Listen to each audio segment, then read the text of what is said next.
एक जमाने की बात है। पहाड़ों के दामन में बसा एक छोटा सा गांव था। ना वहां बड़ी सड़कें थीं, ना बिजली, ना शोर, बस मिट्टी की खुशबू, ठंडी हवा और मेहनतकश लोगों की जिंदगियां। उसी गांव में एक किसान रहता था। नाम था अहमद। सीधा सादा इंसान, मगर ईमान और हौसले में पहाड़ से कम नहीं। सुबह सूरज निकलने से पहले खेतों में पहुंच जाता और शाम को जब अंधेरा छा जाता तब घर लौटता। चेहरा हमेशा पसीने में भीगा रहता, मगर उसकी मुस्कुराहट कभी फीकी नहीं पड़ती थी। अहमद का यकीन था कि जिसने जमीन से मोहब्बत की, अल्लाह उसके हाथ खाली नहीं रहने देता। लेकिन उस साल मौसम बदल गया। बादलों ने जैसे गांव से मुंह मोड़ लिया। 3 महीने हो गए थे, बारिश का एक कतरा तक नहीं गिरा था। जमीन फट गई थी, बीज जल चुके थे और खेत जो कभी जिंदगी से भरे रहते थे अब जैसे मर चुके थे। लोगों ने कहा, अहमद छोड़ दे, अब कुछ नहीं बचेगा। किसी ने सलाह दी, ये जमीन बेवफा है, शहर जा, मजदूरी कर, कुछ कमा ले।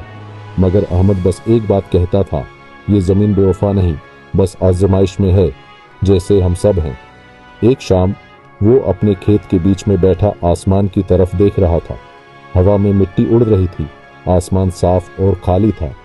वो बोला, या अल्लाह, अगर तू चाहे तो एक कतरा इस जमीन को जिंदगी दे सकता है, लेकिन अगर ये मेरी आजमाइश है तो मैं सब्र करूंगा।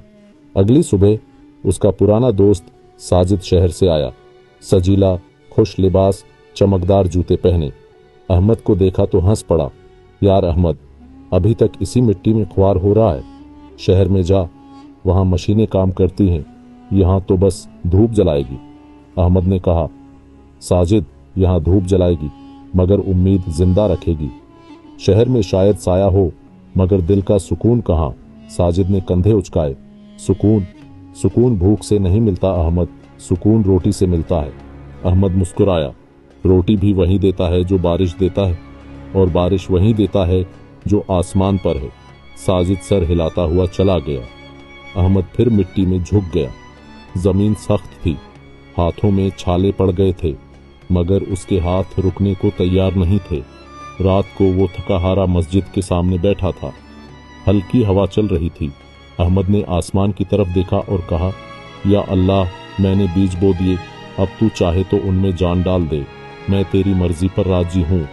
फिर उसने आंखें बंद की।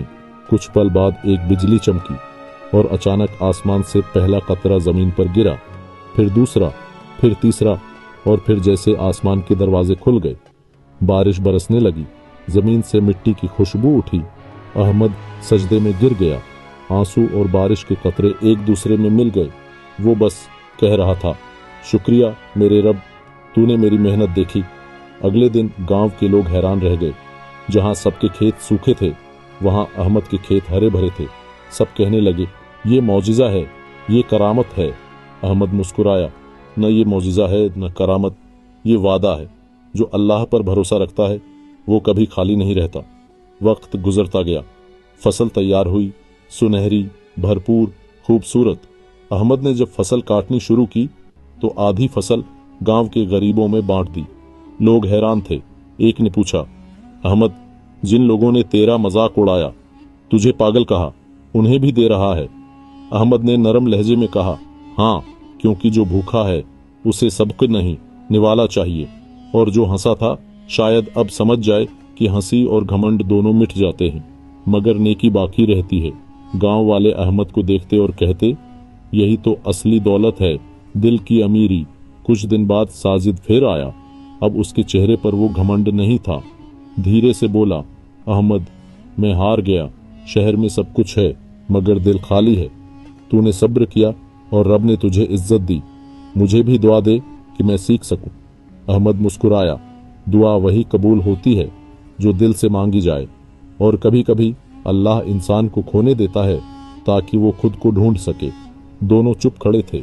दूर आसमान पर सूरज डूब रहा था और खेतों में सुनहरी रोशनी फैल रही थी। हवा के साथ गेहूं के खुशबूदार बाल झूम रहे थे, जैसे शुक्र अदा कर रहे हों। अहमद ने आसमान की तरफ देखा और कहा, अल्लाह ने देर की मगर फैसला ऐसा किया जिसमें बरकत थी। यही तो उसका इंसाफ है, खामोश मगर मुकम्मल। वक्त गुजरता गया। अहमद के खेत अब गांव की पहचान बन गए। लोग दूर दूर से आने लगे। कोई कहता ये नसीब है, कोई कहता ये किस्मत है, और अहमद मुस्कुरा कर कहता न नसीब न किस्मत, ये यकीन है। जो जमीन पर झुकता है आसमान उसे उठाता है। साल गुजरे, अहमद बूढ़ा हो गया। उसके बाल सफेद हो गए, मगर दिल वहीं उजला रहा। एक दिन उसने अपने बेटे से कहा, बेटा याद रखना, जब जमीन चुप हो जाए तो समझ लेना कि आसमान कुछ बोलने वाला है। बस सब्र करना, रब के फैसले पर यकीन रखना।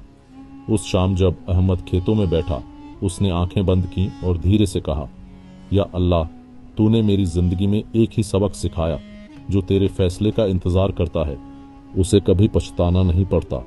हल्की हवा चली, सुनहरी फसल झूमी, और आसमान के एक कोने में सूरज डूब गया। यूं लगा जैसे खुद आसमान ने कहा, किसान का इम्तिहान खत्म हुआ और फैसला हमेशा की तरह इंसाफ से हुआ। दोस्तों, ये थी कहानी, किसान का इम्तिहान और आसमान का फैसला। उम्मीद है आपको ये कहानी पसंद आई होगी।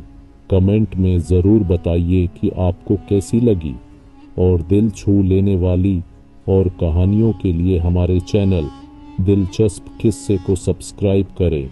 आपके ताउन का शुक्रिया। अल्लाह हाफिज।